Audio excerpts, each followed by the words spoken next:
আসসালামু আলাইকুম viewers, welcome from papa and Mabrur. সবাই কেমন আছেন? আশা করছি সবাই অনেক ভালো আছেন। সবার দিন অনেক অনেক ভালো যাচ্ছে। আমি আজ কথা বলবো গতকাল শুরু হয়ে যাওয়া যে বিপিএলটা শুরু হয়েছে। সো এই বিপিএল এ কোন ব্যাপারগুলো ভালো লেগেছে বা কোন ব্যাপারগুলো চোখের মধ্যে লেগে গেছে, এই ব্যাপারগুলো নিয়ে কথা বলবো।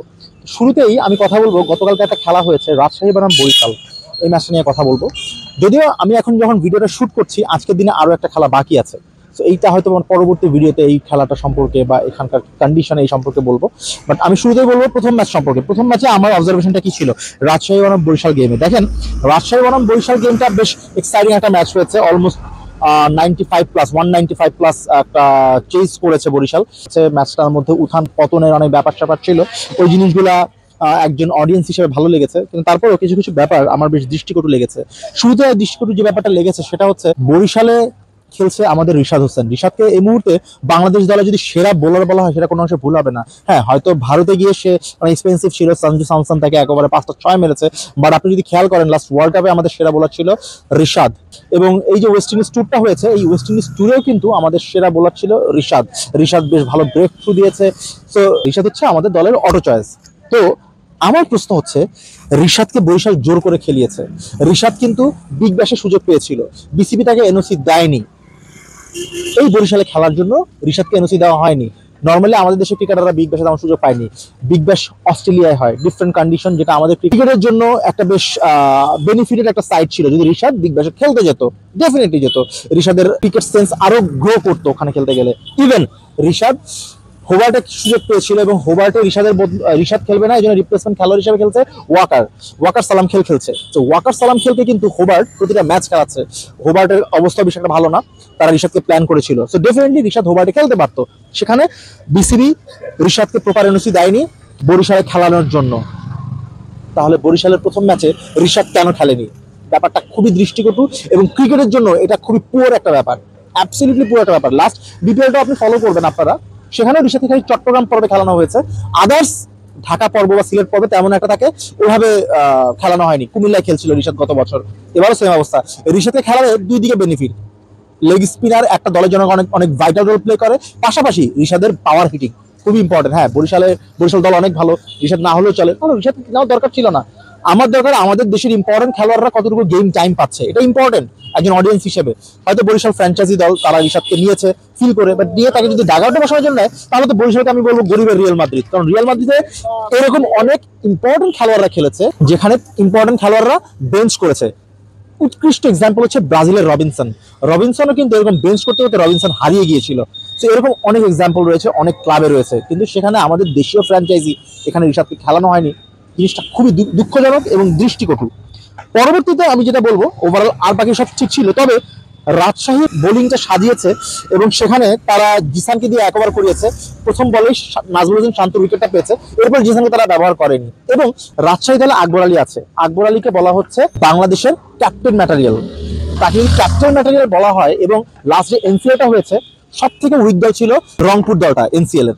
তো সেটার ক্যাপ্টেন্সি করেছে আমাদের আকবর আলী, এবং তার ক্যাপ্টেন্সি ওভারঅল টিম পারফরমেন্সের কারণে তার দলটা চ্যাম্পিয়ন হয়েছে। তো এরকম রিসেন্ট সাকসেসফুল একজন ক্যাপ্টেনকে যে দলে আছে, তাকে এই দলে ক্যাপ্টেন বানানো হয়নি, বানানো হয়েছে আনামুল হক বিজয়। আমার আনামুল হক বিজয়ের কোনো সমস্যা নেই, কিন্তু এই যে ইনডিসিশন বা রং ডিসিশন গুলো নেওয়া হয়েছে, এই জিনিসগুলো সত্যি দৃষ্টিকটু, মানে চোখে লেগেছে জিনিসগুলো। সামারাকুন রাজশাহী দলে খেলে, সামারাকুনকে প্রতি বছর বিপিএল এ খেলানো হয়, বাট তাকে শ্রীলঙ্কান প্রিমিয়ার লিগে তাকে প্রপারলি খেলানো হয় না। তাহলে আমি বুঝি না বাংলাদেশ প্রিমিয়ার লিগ বা বিপিএল এ কেন সামারাকুনের মতো একজন খেলোয়াড়কে তাকে খেলানো হলো। আমরা আরো খেয়াল করি, রাজশাহী থেকে খেলোয়াড় ছিল না? অবশ্যই রাজশাহী দলে খেলোয়াড় ছিল। আমি একটু রাজশাহী দলের যে এবারে স্কোয়াডটা যারা অ্যাভেলেবেল ছিল, আমি সেই স্কোয়াডটা একটু আপনাদেরকে বলার চেষ্টা করি। এই স্কোয়াডে কালকে যারা খেলেনি আমি তাদের নাম বলছি। মিজানুর রহমান বেশ ভালো খেলে, ডোমেস্টিকে তার পারফরমেন্স খুবই ভালো, তাই খেলানো হয়নি। সাব্বির হোসাইন রিসেন্টলি ডোমেস্টিকে তার পারফরমেন্স খুবই ভালো, একজন ভালো অলরাউন্ডার। ইভেন সামারাকুন থেকে বেটার চয়েস হতে পারতেন এই সাব্বির হোসাইন।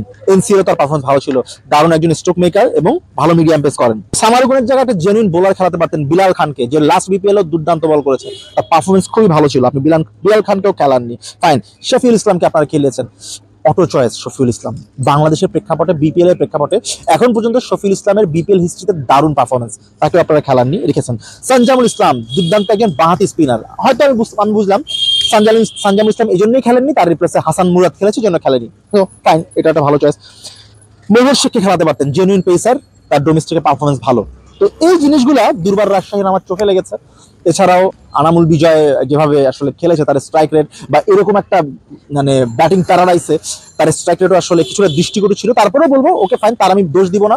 195 ডেফিনেটলি জেতার মতন একটা স্কোর ছিল, বাট বরিশালের ব্যাটিং অর্ডার অনেক লম্বা, কিন্তু লম্বা হলেও বরিশাল কিন্তু দারুণভাবে কোলাপস করে গিয়েছিল।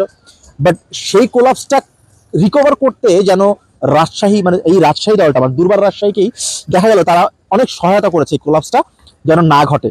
এখানে তাদেরই কন্ট্রিবিউশনটা বেশি মনে হয়েছে এই ম্যাচে। তো ওভারঅল এই ম্যাচটা সম্পর্কে আমার অবজারভেশন এটাই ছিল। এবার আমি পরবর্তী ম্যাচে চলে যাই। পরবর্তী ম্যাচটা ছিল রংপুর এবং ঢাকার। তো রংপুর ঢাকার ম্যাচটাও ভালো ছিল। রংপুর বরাবরই প্রফেশনাল একটা দল, তারা তাদের প্রফেশনাল খেলা দেখিয়েছে। বাট এই যে ঢাকা দলটার ব্যাপারেও আমার কিছু মতামত রয়েছে। ঢাকা দেখেন আপনি, ঢাকার কালকে যে একাদশটা সাজানো হয়েছে সেই একাদশে কারা খেলতে পারতেন দলে? মুনিম শাহরিয়ারকে এনসিএল এ কোনো ম্যাচ দেওয়া হয়নি, অথচ তাকে ভাবা হতো একসময় বাংলাদেশ দলের ভবিষ্যৎ ব্যাটার, অ্যাগ্রেসিভ ব্যাটার। তাকে তাকে কালকে স্কোয়াডে আছে, তাই খেলানো হয়নি।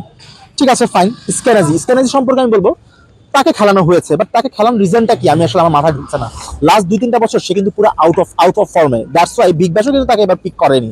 ইভেন সে গত বিগ ব্যাশে অনেক খারাপ স্ট্রাইক রেটে ব্যাট করেছে। দ্য 100-এ তার পারফরমেন্স খুবই খারাপ ছিল।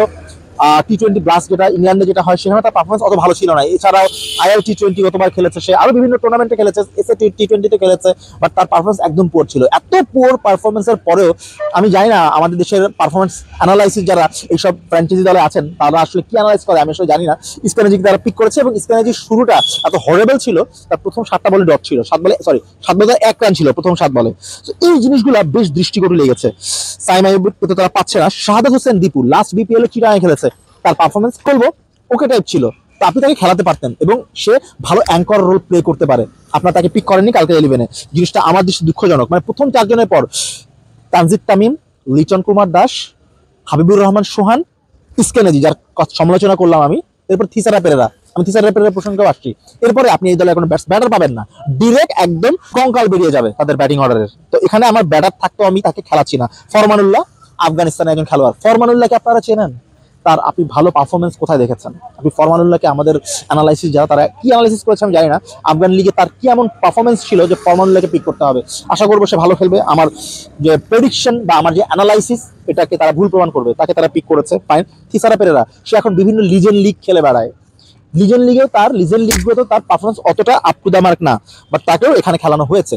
এই জিনিসের দৃষ্টিকটু। সাব্বির রহমানকে অনেকদিন পর পিক করা হয়েছে, লাস্ট বিপিএল এ প্রবাবলি তাকে খেলানো হয়নি, এবার তাকে পিক করা হয়েছে। ইভেন লাস্ট টি10 যেটা খেলা হয়েছে শ্রীলঙ্কাতে সেখানে তার পারফরমেন্স খুবই ভালো ছিল। সাব্বির রহমানকে 11-এ খেলানো হয়নি, দুঃখজনক, অ্যাবসলিউট দুঃখজনক। আপনি আবু জায়েদ রাহিকে অটোমেটিকলি খেলাতে পারেন। বিপিএল হিস্ট্রিতে আবু জায়েদ রাহির পারফরমেন্স খুবই ভালো, তার পারফরমেন্স অতটা ডিজাস্টার এখনো মনে হয়নি। বাংলাদেশের প্রেক্ষাপটে ইন্টারন্যাশনাল খেলা হচ্ছে না, এটা ফ্র্যাঞ্চাইজি লিগ হচ্ছে, বাংলাদেশের অফিসিয়াল ফ্র্যাঞ্চাইজি, তাকে খেলা হয়নি। দুঃখজনক ব্যাপার একদম, মানে জিনিসগুলো খুব খারাপ লেগেছে আমার।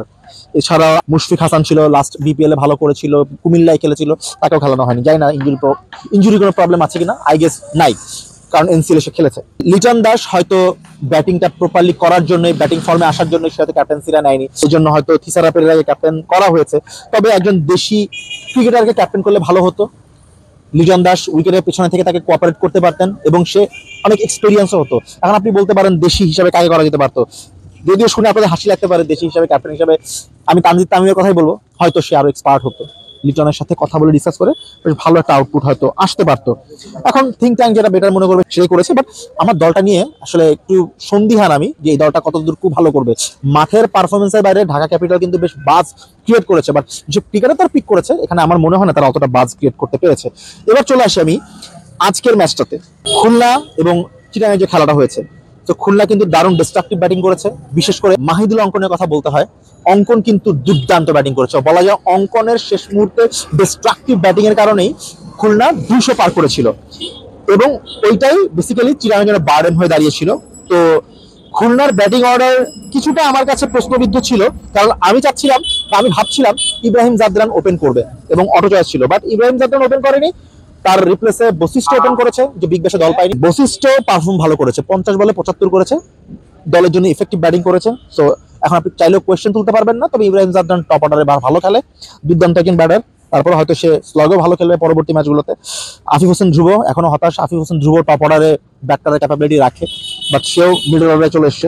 মেহেদী মিরাজ 18 বলে 18 করেছে, সো এই জিনিসগুলো একটু স্লো করে দেয় খেলাগুলোকে। আমি আশা করবো এটা হয়তো তারা রিকভার করবে। এছাড়া দলটা বেশ ব্যালেন্স মনে হয়েছে। যখন মাহিদুল ইসলাম অঙ্কন ক্রিজে আসছিলেন, আমার মনে হচ্ছিল তার জায়গায় কি মোহাম্মদ নওয়াজ আসলে ভালো হতো না, বাট আমাকে ভুল প্রমাণ করে দিয়েছে অঙ্কন।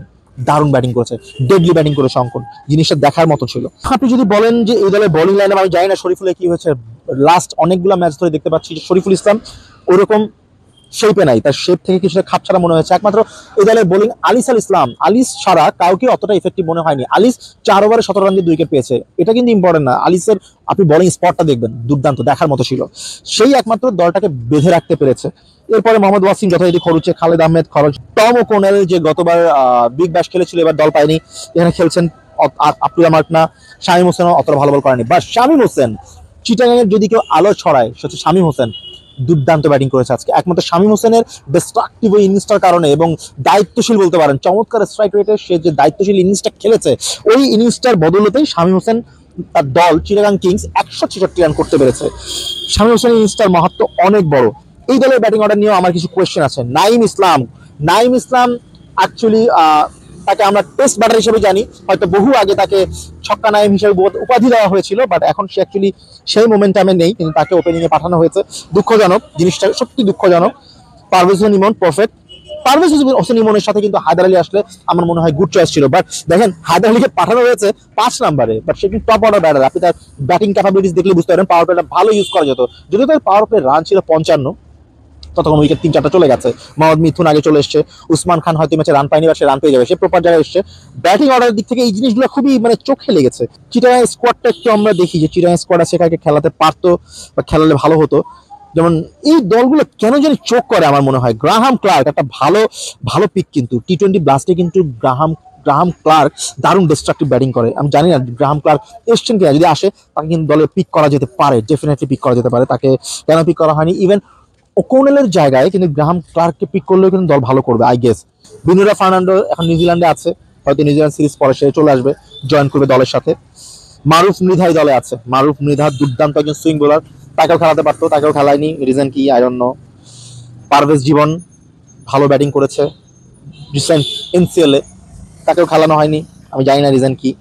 তো অ্যাকচুয়ালি দলের থিঙ্ক ট্যাঙ্কের কিন্তু এই জিনিসগুলো কিন্তু ভাবতে হবে, তাদের অ্যানালাইজ করতে হবে রিসেন্ট কে ফর্মে আছে, দলের জন্য কে কতটুকু ইফেক্টিভ, এই জিনিসগুলো ভাবতে হবে।